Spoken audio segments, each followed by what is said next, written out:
Hey you guys, it's Cece. Welcome back to another video. Today we're playing some Raid Shadow Legends, and the topic for today is going to be all about gems and where to spend them. Now, if you have been thinking about starting an alternate account, or if you're new to Raid and you haven't started the game yet, then I highly suggest using my link down below or scan the QR code on the screen.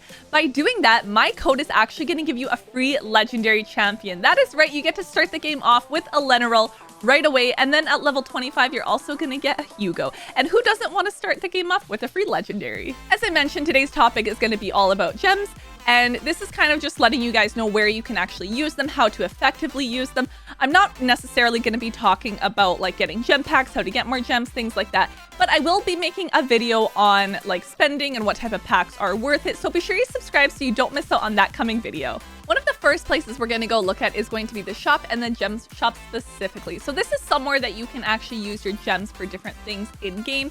So if there is different events going on, so for example, right now, like the small pumpkin pack, you can actually exchange your gem to get more fate pumpkins to flip over more cards.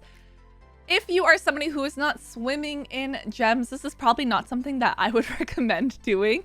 There's also something like the name changer, pretty minimal, but kind of scrolling down, this is where you really see some of the places that you would utilize your gems. So first things first, let's talk about silver.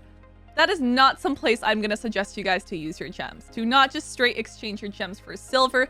You are much better off exchanging it for energy and then using that energy in dungeons or in campaign or somewhere where you are going to be able to actually farm and actually sell your artifacts and gear for silver. That's the best way to get the silver. Not just straight exchanging your gems for it, but to actually use it towards energy and then farm and then sell that to get silver.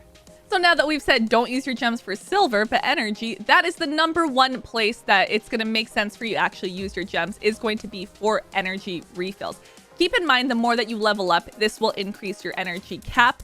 So something else that you probably want to factor in early on, you may not actually want to be using your gems to refill your energy because you're not making the most of it. But later on, once you are actually leveled up, you can really make the most out of your energy store.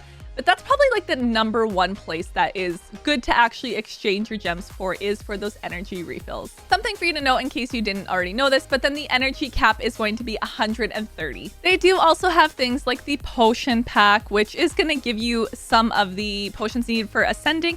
Again, for 350 gems, I do not think this is worth it. I think it makes a lot more sense just for you to go ahead and actually go into the dungeon and farm this versus exchanging it for the potions.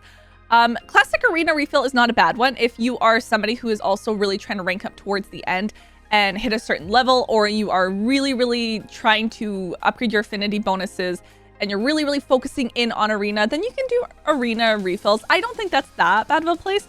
Or if you're doing a lot of training of your champion, same thing, the EXP boost isn't something that's necessarily going to seem wasteful compared to something like potion pack silver or even the shard pack. I would not suggest the shard pack either because you're getting 3 ancient shards, 270 gems, or even the big shard pack, it's 11 for 900.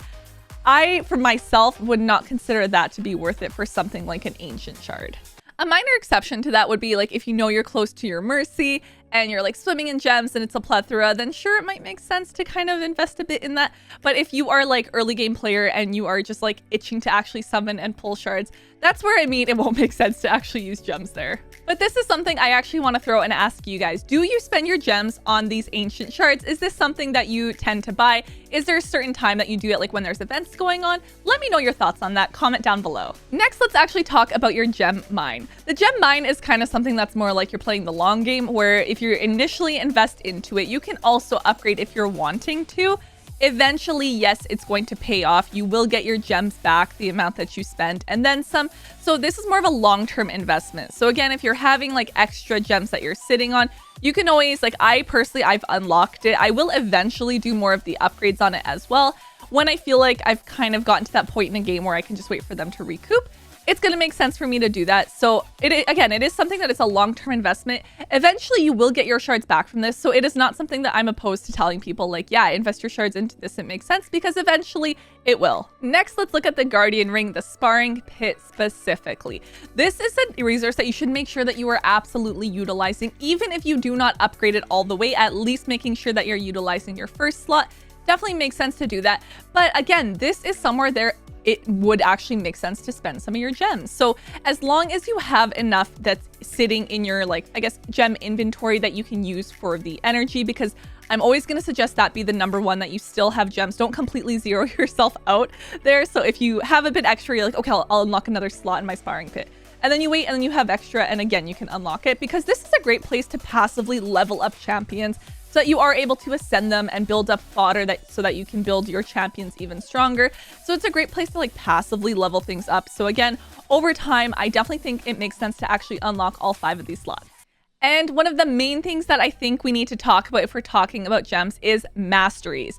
This is something that I see a lot of people suggest, and this is something I really want you guys to chime in on and let me know if it's something that you did. So if you did actually use your gems for masteries, comment down below and let me know if you did and why. So we'll go over that and talk about this. So masteries is something that is going to be needed for your champs. Eventually, yes, you're going to want to make sure that you unlock all the masteries for it, you get enough scrolls to do so, and that you're really making efficient use out of this. So 2 ways you can essentially go about that. One of them is actually farming. So farming that Minotaur, getting as low as you can. There is going to be a certain point where it makes sense for you to actually farm.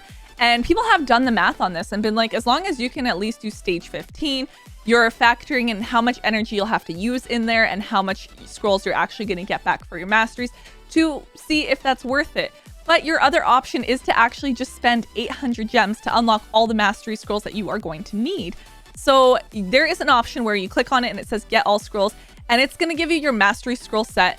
And it says to get every scroll that you need for this champion, it's going to be 800 gems. And do you want to do this?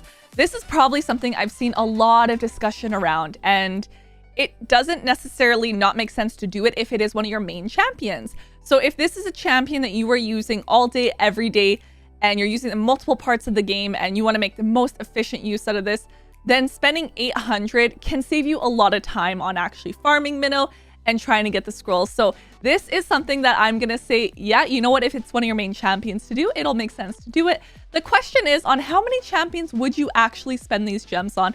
And that's kind of where I want you guys to come in. I do think part of the reason there is so much discussion around masteries and so much people saying like, yep, do it, use it, and people being like, no, just farm it, is because you do also have to factor in your time. How much time do you actually want to be spending in minnow? So again, if you can efficiently farm 15, and let's say you need to keep refilling your energy, so you are spending somewhere 600 to 700 gems to do that, right? 600 to 700 gems to get all your masteries for a champion, or you spend 800 right now and unlock them all. Now, again, factoring in your time, it is going to take you longer, obviously, to farm the minnow stages, but you're going to get silver along with that. Maybe you'll get some EXP if your champion isn't fully trained up, so something to factor in. But it's also all that time and energy that you're using in that one specific place in the game. So that is where you kind of need to decide for yourself, how much time do I want to invest to unlock the masteries, or do I want to use this champion right away? I want to unlock the masteries. A lot of people will say, like, do it on your starter champion. I've set you guys up with Elenaril if you're downloading the game. Again, using my link, it'll get you Elenaril on day 1, who is a free legendary champion. If you're using her and you're like, I want all her masteries, I just want to pay the 800 gems, you can do that. Or they'll have different events going on in the game. Or maybe you've summoned a brand new legendary champion and you're like, I don't want to wait to farm. I want all the masteries right now to do it. Then that is always going to be an option that you will have, that you can always spend the 800 gems and just fully unlock the scrolls. It all comes down to how much time do you actually want to spend farming your energy refills, or do you just want to use them right away and have that all unlocked? So I would say when it comes to gem spending, that is what's going to make the most sense, and that is where you should use your gems. So again, as a new player, you're going to have a few different options thrown at you and different things to consider. So I hope this video helps you out, but I do want to hear from you guys. Comment down below, where do you actually use your gems? What do you spend them on? Leave all those comments down below and let us know. Be sure you subscribe so you don't miss out on the future video, including the one where I'm actually going to talk about some of the packs in games and ways that you can whale. I'll see you guys next time. Bye! Next level.